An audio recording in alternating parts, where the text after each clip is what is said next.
Thank you very much. Thank you. माननीय संजय सिंह जी।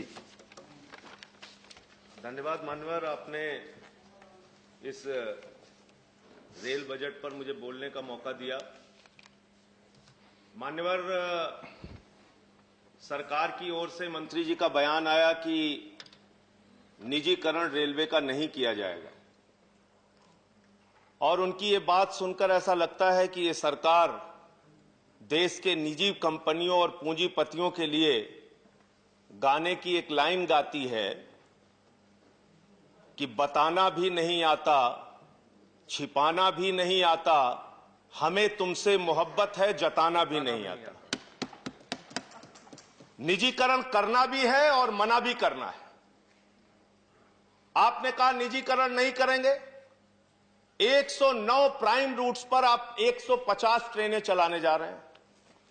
देश के 50 रेलवे स्टेशंस को आप निजी हाथों को देने जा रहे हैं। हबीबगंज रेलवे स्टेशन आपने निजी हाथ को दिया।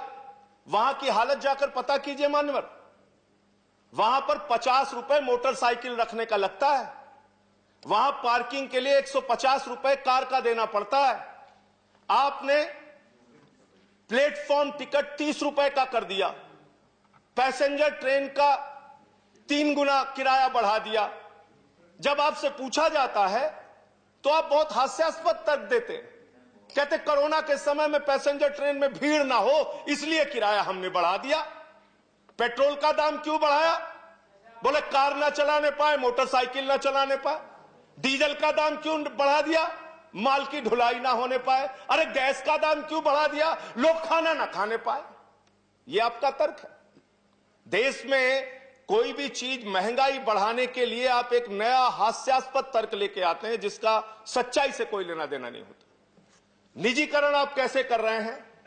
मेंटेनेंस के क्षेत्र में निजीकरण, सफाई कार्यों के क्षेत्र में निजीकरण, फैक्ट्री और उत्पादन के क्षेत्र में निजीकरण, सिग्नल के क्षेत्र में निजीकरण, इलेक्ट्रिफिकेशन के क्षेत्र में निजीकरण। रेलवे में मजदूरों की, सरकारी कर्मचारियों की संख्या मानवर 1974 के स्वर्गीय जॉर्ज फर्नांडिस जी के आंदोलन में रेल हड़ताल में 17 लाख कर्मचारी होते थे। जब ट्रेनें कम थी, जब यात्री एक जगह से दूसरे जगह कम यात्रा करते थे। आज 2.5 करोड़ लोग प्रतिदिन एक स्थान से दूसरे स्थान रेलवे के माध्यम से जाते हैं, और आज आपने कर्मचारियों की संख्या पहुंचा दी 12,26,000। 17 लाख से घटा के 12 लाख। यह निजीकरण के कारण हुआ, हर क्षेत्र में निजीकरण के कारण हुआ। और अब आप तो एक नया तरीका लेके आ गए हैं, लेटरल एंट्री। आईएएस भी आप लेटरल एंट्री के जरिए बना रहे हैं। 39 आईएएस आपने लेटरल एंट्री के जरिए बनाए, और जिसमें आरक्षण के नियमों की, एससी, एसटी, ओबीसी के आरक्षण को पूरी तरीके से खत्म कर दिया आपने। और निजीकरण जो आप रेलवे में लेके आ रहे हैं, इसके पीछे आपकी सबसे खतरनाक मंशा है एसटी, एससी, ओबीसी के आरक्षण को धीरे धीरे समाप्त करने की आपकी योजना है। यह मूल मंशा आपकी है। मान्यवर, खुद आपने माना है कि 21.6% माल की ढुलाई लॉकडाउन के दौरान रेल के माध्यम से ज्यादा हुई।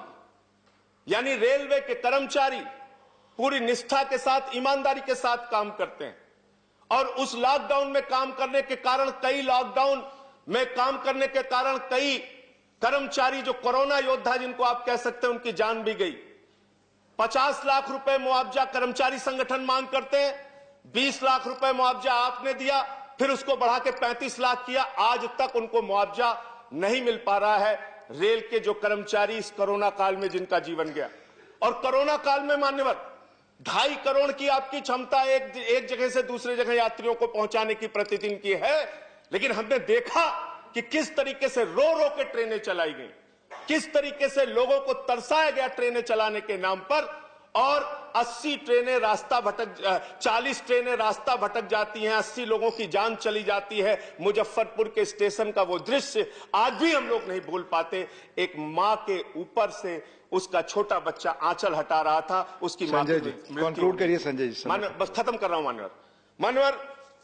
अंत में सिर्फ इतना ही बात कहना चाहता हूं कि आप कृपा करके रेलवे कर्मचारियों को निजी हाथों में मत दीजिए। यह एक बहुत बड़ा सेक्टर है।